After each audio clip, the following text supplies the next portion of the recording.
In 1988, a quiet, elderly man sat in a BBC studio audience, unaware that he was about to be reunited with dozens of people whose lives he had saved nearly 50 years earlier.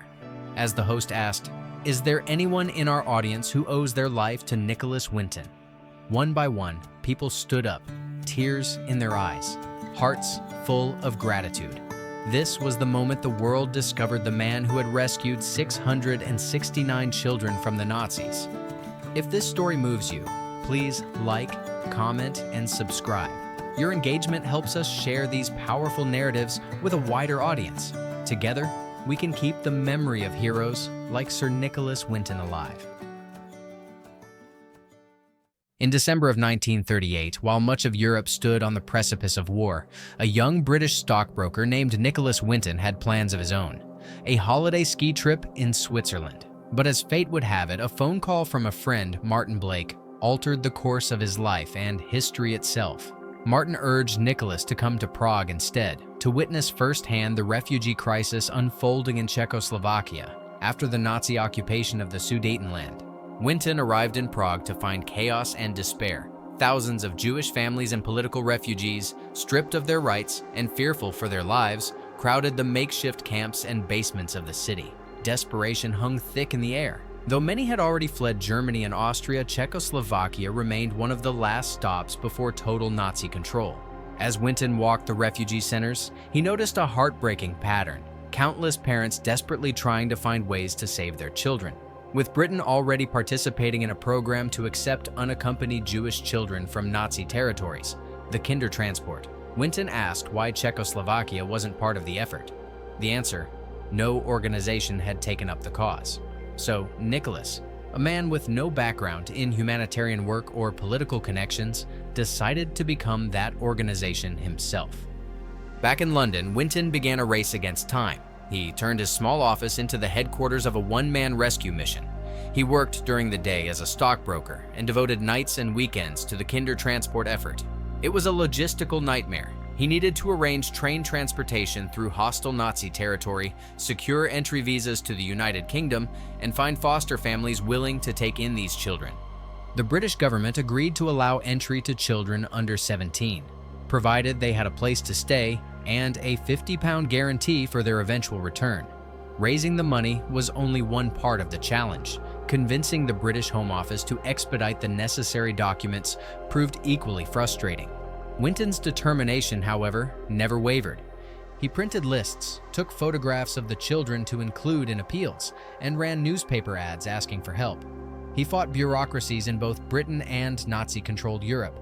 He even forged entry permits to save time, believing that the risks were worth it. Between March and August 1939, Winton organized 8 trains that carried 669 children from Prague to London. Each departure was a victory snatched from the jaws of evil. But the mission was not without heartbreak.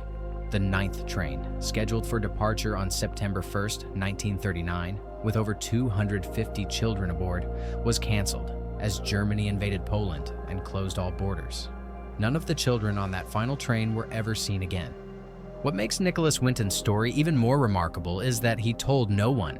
For decades, he lived quietly, never boasting of his achievements. It wasn't until 1988 that his wife, Greta, discovered an old scrapbook in their attic filled with photographs, names, and documents from the rescue mission. Greta was stunned and insisted the story be told. She contacted journalist Esther Ranson, host of the BBC television show That's Life. Nicholas was invited to the program under the pretense of a generic interview. What happened next would move a nation. During the show, Ranson revealed that many of the children Winton had saved were now adults, living full lives with families of their own. As she asked if any were present in the audience, dozens stood up. Nicholas, teary-eyed and overwhelmed, looked around at the living legacy of his selfless act. That moment catapulted him into the public eye. People began to refer to him as Britain's Schindler, though Winton himself downplayed the comparison, insisting he only did what anyone else would have done. Once the world learned of Nicholas Winton's efforts, the honors began pouring in. In 2003, he was knighted by Queen Elizabeth II for services to humanity. In 2014, the Czech Republic awarded him the Order of the White Lion, their highest honor. Memorials and statues were erected in his name, including one at Prague Central Station and another in Maidenhead, England. A 2015 documentary, Nicky's Family, featured stories from the children he saved and their descendants. Many of them went on to become doctors, teachers, engineers, and leaders, a generation of promise preserved because one man decided to act. When asked why he did it, Winton replied, "If something is not impossible, then there must be a way to do it." His quote has since been etched in stone beneath his statues.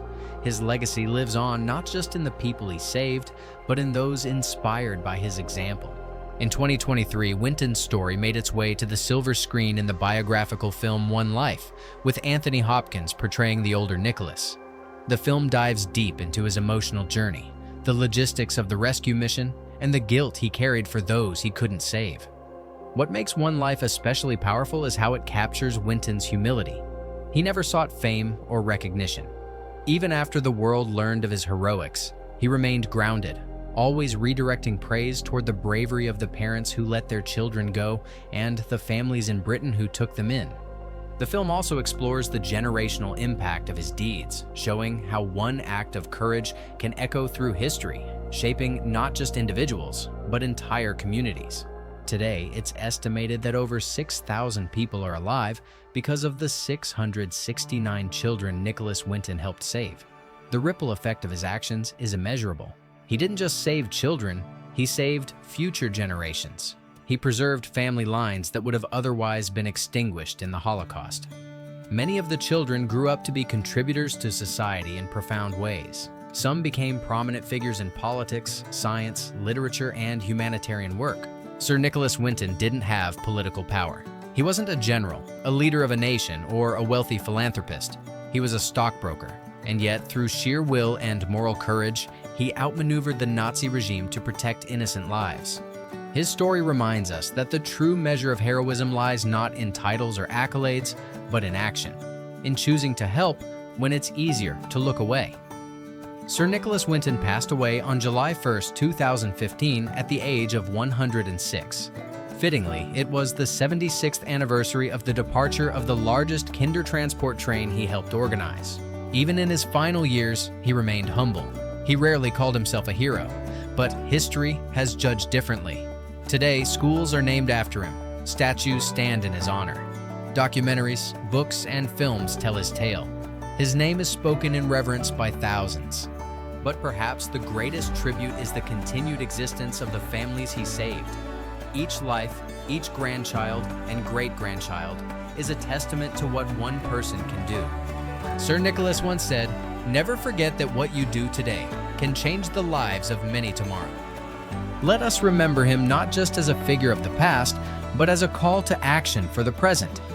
If Sir Nicholas Winton's story inspired you, please share your thoughts in the comments below. Have you heard of other unsung heroes like him?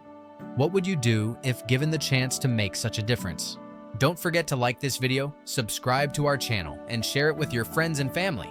Let this story echo far and wide, because somewhere out there, another Nicholas Winton is waiting for their call to action.